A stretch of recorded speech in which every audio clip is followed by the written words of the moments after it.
BLB और LN दोनों complete कर चुका हूँ। ओके प्रिपरेशन ओके, तो you are preparing for civil judiciary. Very nice, very nice. तो मैं इनके इंट्रोडक्शन से ये मान लूँ कि आप सब जो हैं जुडिशरी एस्पिरेंट्स हैं जी। सब लोग जज बनने की प्लानिंग कर चुके हैं, अपने मन में ठान चुके हैं, तैयारी कर चुके हैं और अपने अंदर जज्बा और जोश लेके आज यहाँ मेरे सामने सब मौजूद हैं कि हम लोग आखिरकार जुडिशरी क्रैक करेंगे। Right, then let's crack it.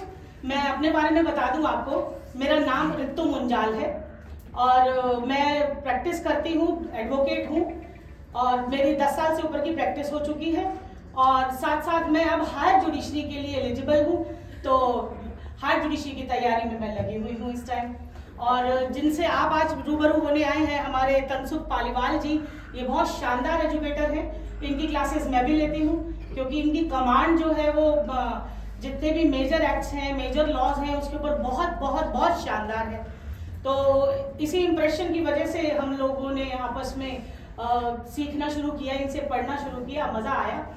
और रही बात आप लोगों की, आप लोग जितने भी कोशिश कर रहे हैं, मेहनत कर रहे हैं जुडिशरी की तरफ बढ़ने की और जुडिशरी की प्रिपरेशन के लिए आगे बढ़ रहे हैं, तो आप लोगों के लिए तो मैं यही कहूँगी कि आप लोगों को सिर्फ और सिर्फ अपने ऊपर कॉन्फिडेंस रखना है, अपने ऊपर भरोसा रखना है और उस हौसले को, उस भरोसे को अपने साथ लेके चलना है। और वो भरोसा, वो हौसला, वो अपने अंदर की जो काबिलियत है उसको जितना आप आगे बढ़ाने की कोशिश करेंगे, जितना अपने अंदर के हौसले को जगाएंगे और जितना अपने अंदर एबिलिटी को बनाएंगे, उतना ज़्यादा ही आपके काम आएगा।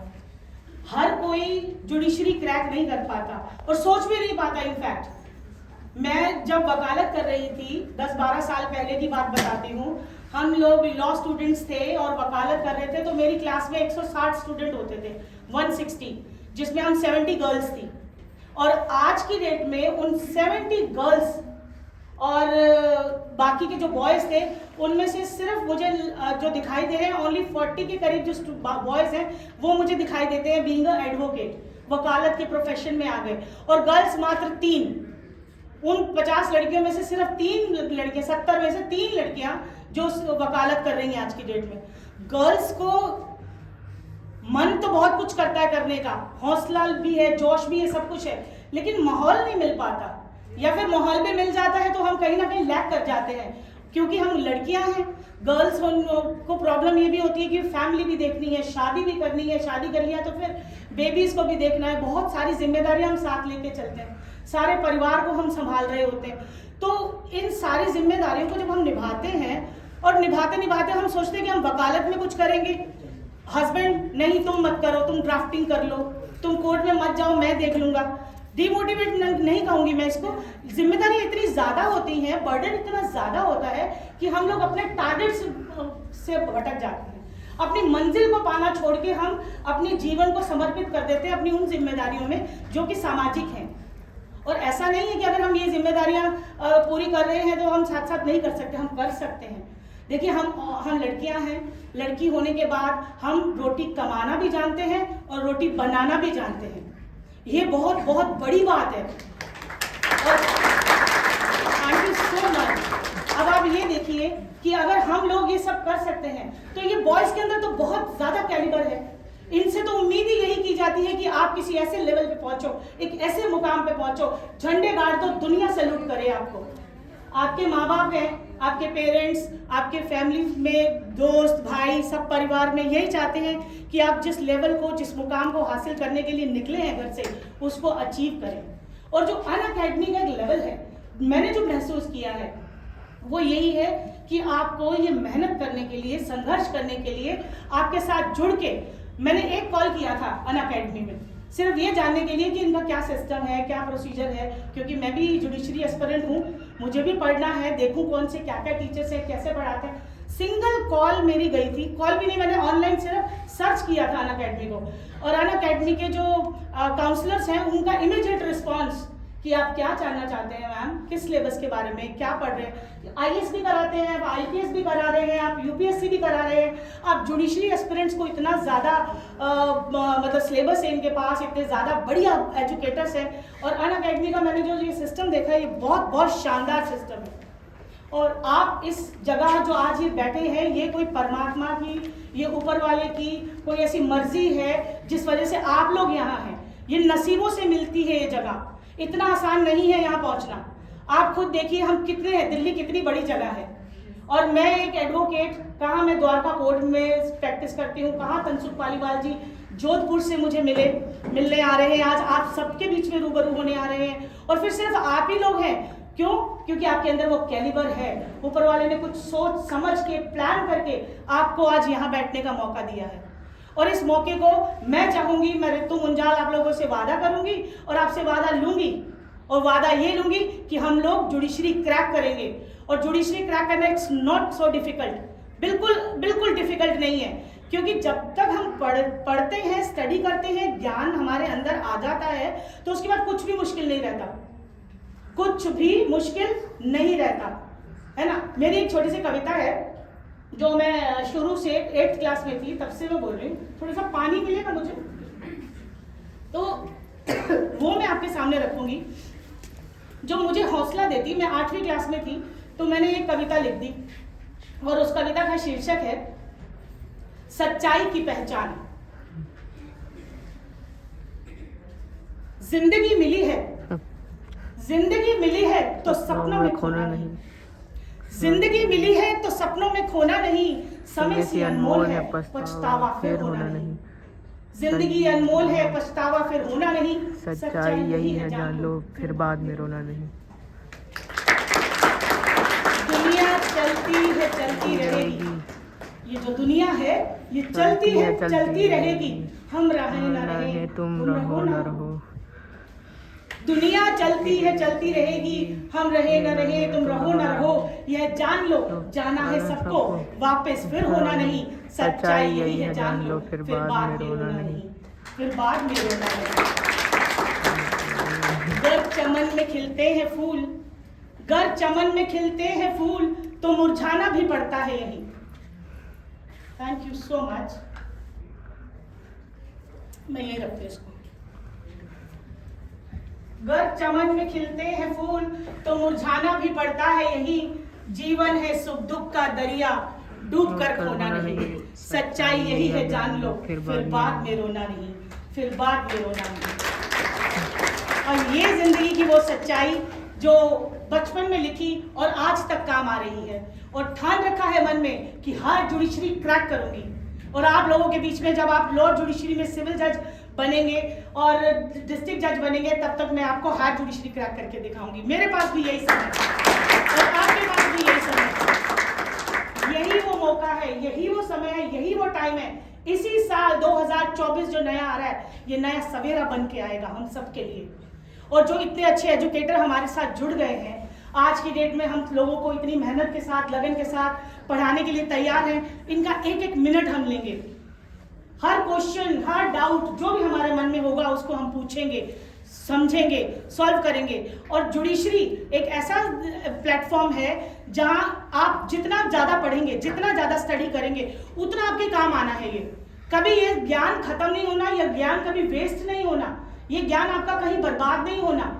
आप जितना ज़्यादा थॉरो स्टडी करेंगे, और इतना ऐसा भी कुछ नहीं है। आपको मैं एक और चीज़ बता दूं, आप तो जान ही जान है, जानते हैं BA, LLB, LLM कहाँ से किस लेवल पे पहुंचे, तो इसका मतलब आप ये नहीं है कि न्यू स्टूडेंट्स हैं, या आपको मैं कुछ ऐसी चीज़ बता दूं कि वो जो छोटे बच्चों को हम गाइड करते हैं, ऐसा कुछ नहीं। You already well educated, well decided person.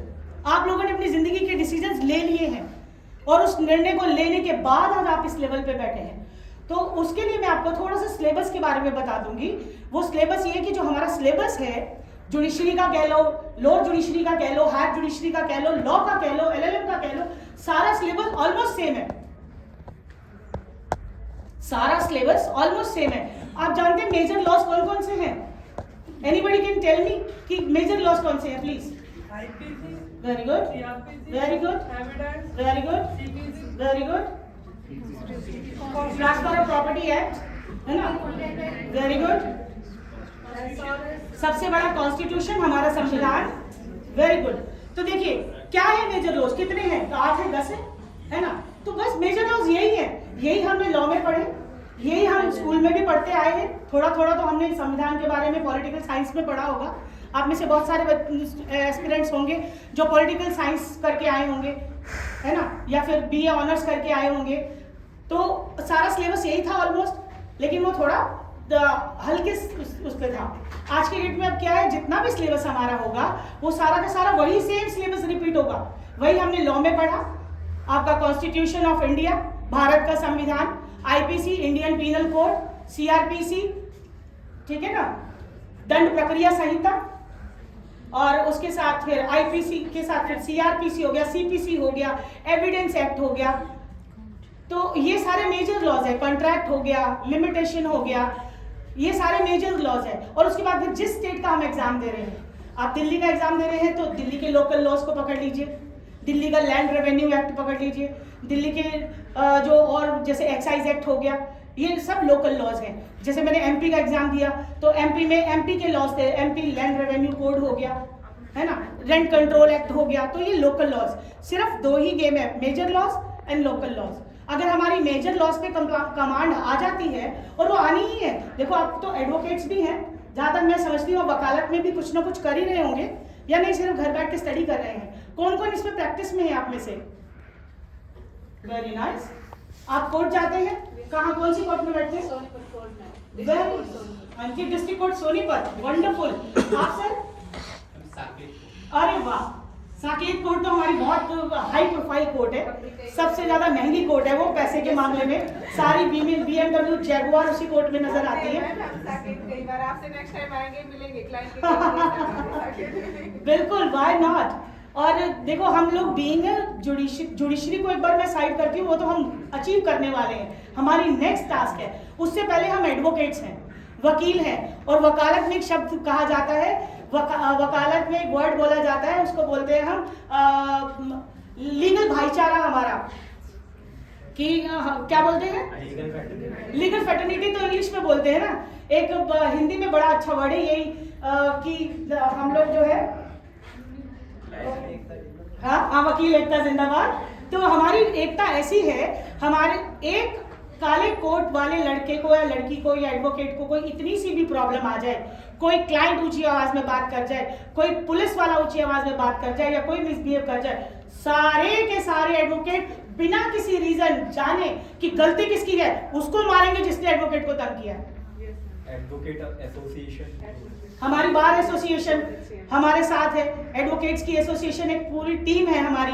और ये हम लोग कहीं भी खड़े हो, हम हाई कोर्ट खड़े हो, हम सुप्रीम कोर्ट खड़े हो, हम नीचे की किसी डिस्ट्रिक्ट कोर्ट में हो, हरियाणा डिस्ट्रिक्ट कोर्ट में चले जाएं। अब मैं हरियाणा जुडिशरी का भी फॉर्म कल मेरा जमा हो जाएगा, 22 तारीख लास्ट डेट है, तो हो सकता है मालिक ने चाहा तो वहां पे भी एग्जाम दे के आऊंगी। तो उससे पहले हम एडवोकेट हैं। और वकालत एक ऐसा प्रोफेशन है, एक ऐसी जगह है जहां पर हम लोग एकता के सूत्र में बंधे हुए हैं। एक के ऊपर जरा सी आंच आती है तो सब एक साथ जुट होकर खड़े हो जाते हैं और एक दूसरे का सहारा बनते हैं। इतनी बड़ी कम्युनिटी कहीं पे भी नहीं है। चाहे हम हिंदुत्व का झंडा फहराएंगे फिर भी हिंदुओं में भी पार्ट हो जाते हैं, कोई किसी को मानता है, कोई किसी को मानता है, टुकड़ों में बांट देते हैं। मुस्लिम कम्युनिटी की बात करें तो हम किसी धर्म की बात नहीं कर रहे, मैं तो अपने वकालत की बात कर रही हूँ। वकालत एक धर्म है हमारा और इसी की पूजा करते हैं। यस बेटा प्लीज। हाँ बेटा, देखिए आज जो हम यहाँ इकट्ठे हुए हैं ना, इन्हीं बातों पे चर्चा करने के लिए। आपका इतना प्यारा क्वेश्चन है और इस प्यारे से क्वेश्चन का आंसर मैं जरूर दूंगी।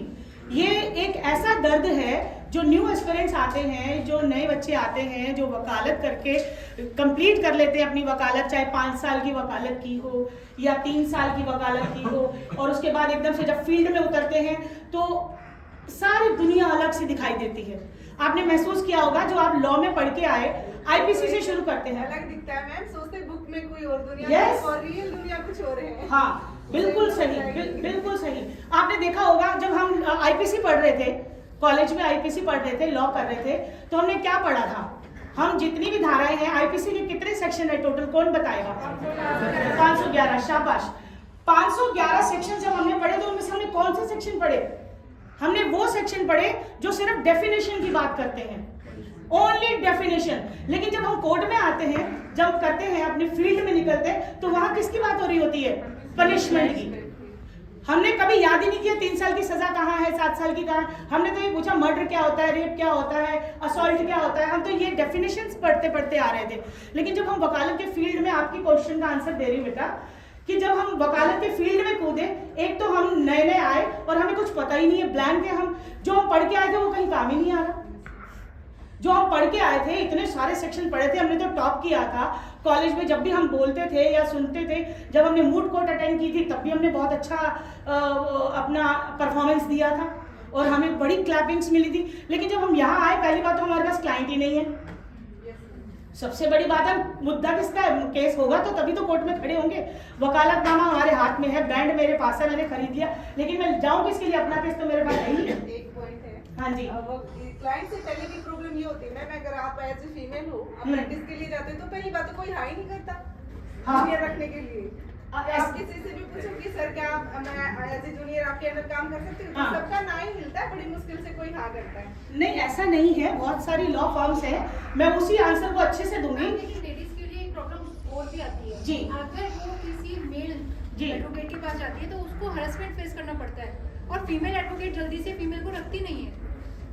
अच्छा जी, चलो ये भी डिपेंड करता है। देखो, हाथ की 5 उंगलियां बराबर नहीं होती। अब आपके साथ जो हुआ, आप उस प्रैक्टिकल वो मुझे बता रहे हो, लेकिन मैंने जो अपने नज़रिए से देखा है, चाहे फीमेल सीनियर हो, चाहे मेल सीनियर हो, अगर आपके अंदर काबिलियत है ना तो आप कहीं पे भी टिक जाओगे और आप अपनी काबिलियत से ही किसी को साबित कर सकते हो कि मैं आपके काम की हूँ।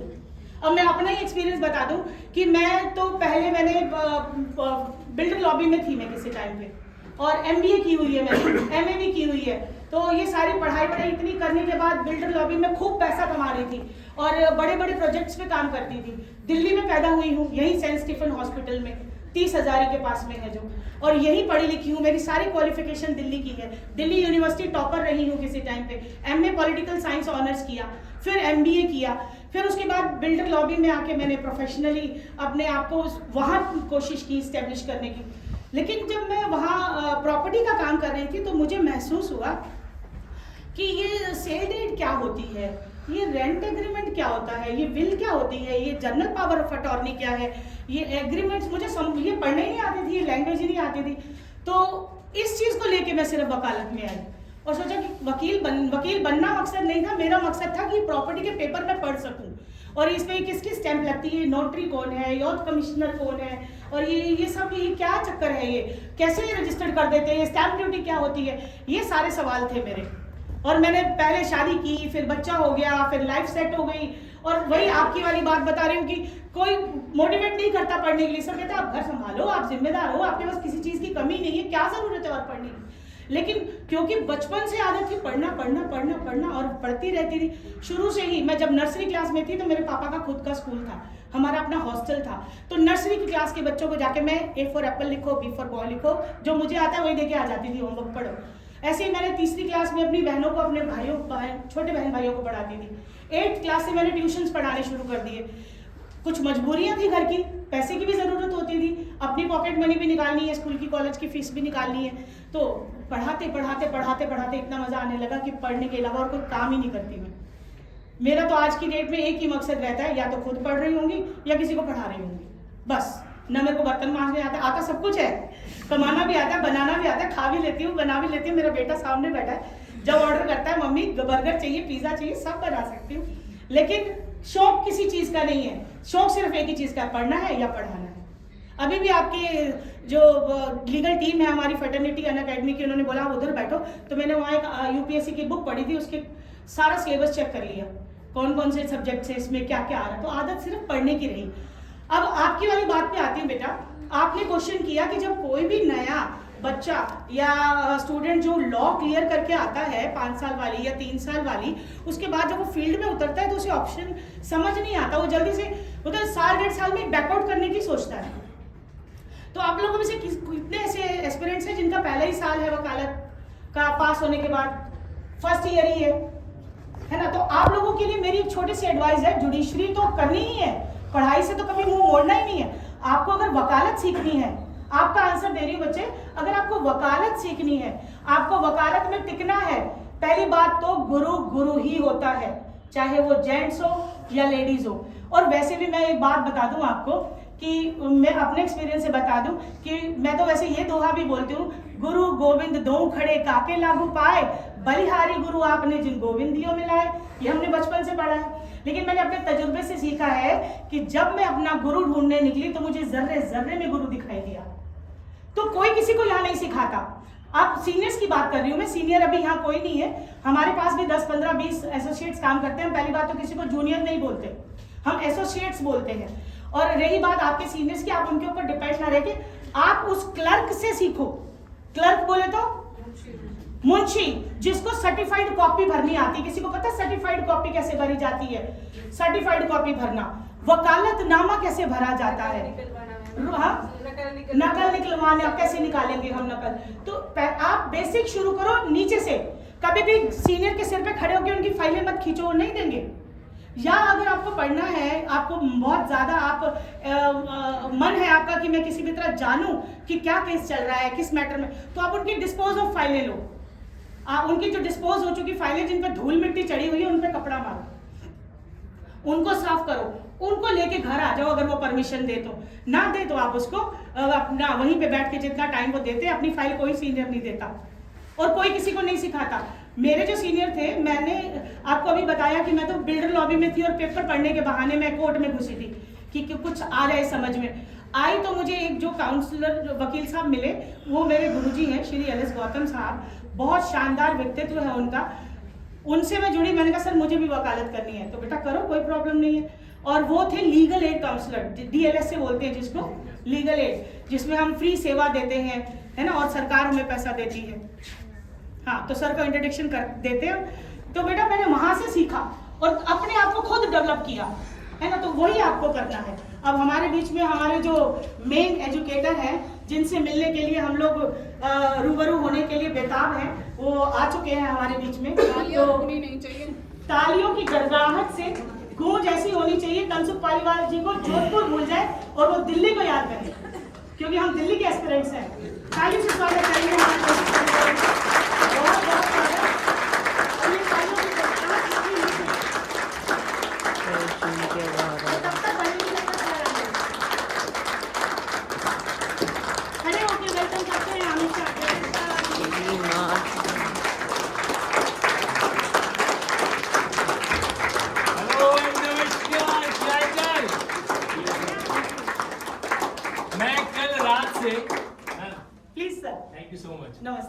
नमस्ते जी।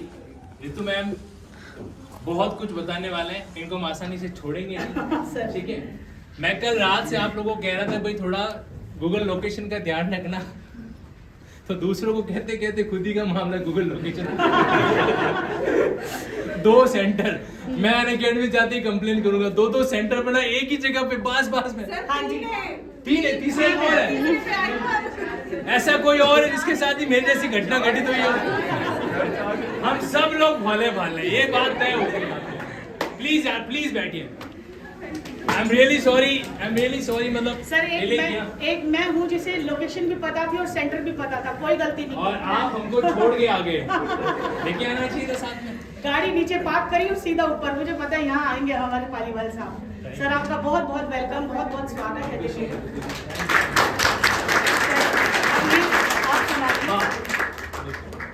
आप ही के लिए रखा हुआ था कि जब आप आए तो मेरे हाथों से शुरुआत हो। अच्छा, ये तू अलग अलग है क्या? मैं बता दो, मैं थोड़ा भोला भाला हूँ। थोड़ा तो माइक आ रहा हूँ, आवाज आ रहा हूँ। Please sir, thank you so much. तुम्हारा क्या होगा?